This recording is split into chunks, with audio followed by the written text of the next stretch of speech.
ছোটখাটো নয়, বড় শক্তি নিয়ে নির্বাচন বানচালের চেষ্টা করা হবে বলে আশঙ্কা প্রকাশ করেছেন অন্তর্বর্তী সরকারের প্রধান উপদেষ্টা অধ্যাপক মোহাম্মদ ইউনূস। তিনি বলেছেন, নির্বাচন বানচালের জন্য ভেতর থেকে বাইরে থেকে অনেক শক্তি কাজ করবে। ছোটখাটো নয়, বড় শক্তি নিয়ে বানচালের চেষ্টা করবে। হঠাৎ করে আক্রমণ চলে আসতে পারে। তিনি আরো বলেন, এই নির্বাচন চ্যালেঞ্জিং হবে। যত ঝড়ঝঞ্ঝাই আসুক না কেন, আমাদের সেটা অতিক্রম করতে হবে। প্রধান উপদেষ্টা আরো বলেছেন, এই নির্বাচন চ্যালেঞ্জিং হবে, যত ঝড়ঝঞ্ঝাই আসুক না কেন আমাদের সেটা অতিক্রম করতে হবেই। ত্রয়োদশ সংসদ নির্বাচনকে সামনে রেখে বুধবার প্রধান উপদেষ্টা মোহাম্মদ ইউনূসের সভাপতিত্বে যমুনায় প্রথম সমন্বয় সভা অনুষ্ঠিত হয়েছে। বিকেলে রাজধানীর ফরেন সার্ভিস একাডেমিতে সংবাদ সম্মেলন করে সভার আলোচ্য বিষয়গুলো জানান প্রেস সচিব শফিকুল আলম। আজকে খুবই ইম্পর্টেন্ট একটা ইলেকশন প্রিপারেটরি মিটিং হয়েছে প্রধান উপদেষ্টার নেতৃত্বে। এক প্রশ্নের জবাবে প্রেস সচিব বলেন, এই আক্রমণ বলতে শুধু শারীরিক আক্রমণ নয়, বরং সাইবার অ্যাটাক বা সোশ্যাল মিডিয়ায় ডিসইনফরমেশন বা অপতথ্য ছড়ানোকেও বোঝানো হচ্ছে। ফেক নিউজ ছড়ানো হয় বা ডিসইনফরমেশন, দেখা গেলো এমন একটা ডিসইনফরমেশন ছড়ানো হচ্ছে বা এমন এআই দিয়ে এমন একটা ভিডিও ছড়ানো হচ্ছে যেইটা আপনাকে ফ্যাক্ট চেক করতে করতেই অনেক সময় আমাদের দেরি হয়ে যায়। তো এইটা যাতে এই ফ্যাক্ট চেকিং এর টাইমটা যাতে খুব কম সময় করা যায় সেই বিষয়ে আজকে স্ট্রেস দেওয়া হয়েছে এবং এই বিষয়ে যা লজিস্টিক্যাল যা সাপোর্ট আছে লাগে সেটার জন্য আইসিটি মিনিস্ট্রিকে বলা হয়েছে। যারা পতিত স্বৈরাচার এবং তার দোসর, তারা দেশে একটা অবাধ ও সুষ্ঠু নির্বাচন হোক তা চাইবে না। এ বিষয়ে সবাইকে সতর্ক থাকতে বলা হয়েছে। সংবাদ সম্মেলনে প্রেস সচিব জানান, আগামী ফেব্রুয়ারিতে ত্রয়োদশ সংসদ নির্বাচনকে সামনে রেখে প্রধান উপদেষ্টা মোহাম্মদ ইউনূসের সভাপতিত্বে প্রায় 2 ঘণ্টাব্যাপী চলা বৈঠকে মূলত 4টি বিষয় নিয়ে আলোচনা হয়েছে।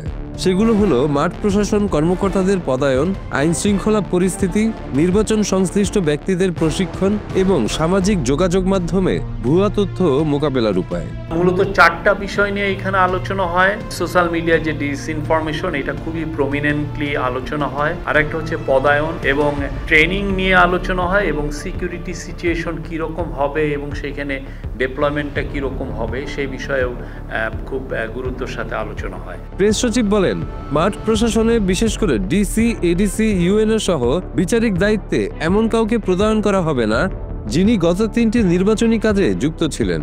ন্যূনতম ভূমিকা থাকলেও তাকে এই নির্বাচনে দায়িত্বে রাখা হবে না।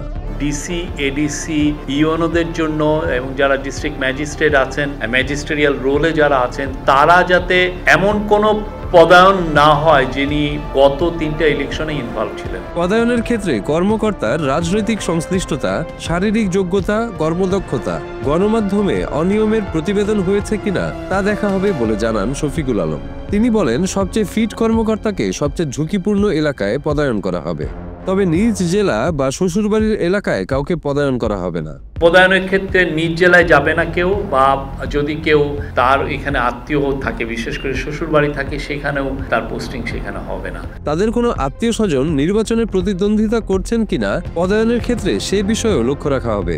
আগামী 1 নভেম্বর এসব কাজ শুরু হবে।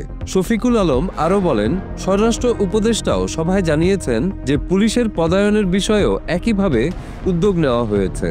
64 জেলার এসপিদের তালিকা করা হয়েছে। কে সবচেয়ে ফিট এবং তারা এইভাবে অলরেডি একটা লিস্টও করে ফেলেছেন 64 জনের, কোথায় কাকে কোথায় দেওয়া হবে এবং এটা যাতে র্যান্ডমলি হয় এবং এই বিষয়ে যাতে সর্বোচ্চ নিউট্রালিটি এবং আনবায়াস থাকে সেই বিষয়ে আজকে চিফ অ্যাডভাইজার বারবার বলেছেন। আইন শৃঙ্খলা রক্ষাকারী বাহিনী মোতায়েনের বিষয়ে প্রেস সচিব বলেন, আলোচনায় সেনাবাহিনী জানিয়েছে যে 90,000 সেনা সদস্য মাঠে থাকবেন এবং বাকি 2,000 নৌবাহিনীর সদস্য থাকবেন। প্রতিটি জেলায় সেনা থাকবে। এছাড়া নির্বাচনের আগে ও পরের আইন শৃঙ্খলা পরিস্থিতি কিভাবে নিয়ন্ত্রণে রাখা হবে তা নিয়েও আলোচনা হয়েছে।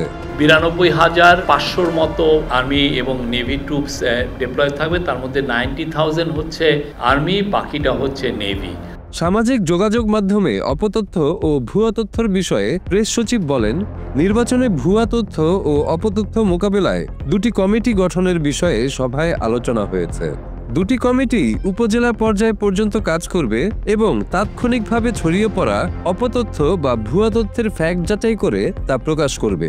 সোশ্যাল মিডিয়া নিয়ে বড় রকমের আলাপ হয় এবং দুইটা কমিটি করার কথা বলা হয়। একটা হচ্ছে সেন্ট্রাল কোঅর্ডিনেশন কমিটি, যারা এই পুরো কোঅর্ডিনেশনটা করবেন, এবং এই সেন্ট্রাল কোঅর্ডিনেশন কমিটিটা যাতে একদম উপজেলা পর্যন্ত এই কমিটিটা থাকে এটার জন্য বলা হয়েছে এবং সেই বিষয়ে অলরেডি স্টেপ নেওয়া হচ্ছে।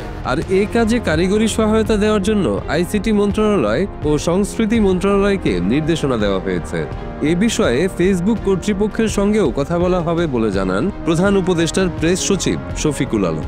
সবচেয়ে বেশি ফেক নিউজ ছড়া হয় ফেসবুকের মাধ্যমে, তো ফেসবুকের সাথেও এই আমরা যাতে আরও গভীরভাবে নিবিড়ভাবে কথাবার্তা বলে যে আমাদের যে কনসার্নগুলো সেগুলো তাদেরকে জানাই, সে বিষয়েও জানানো হয়েছে।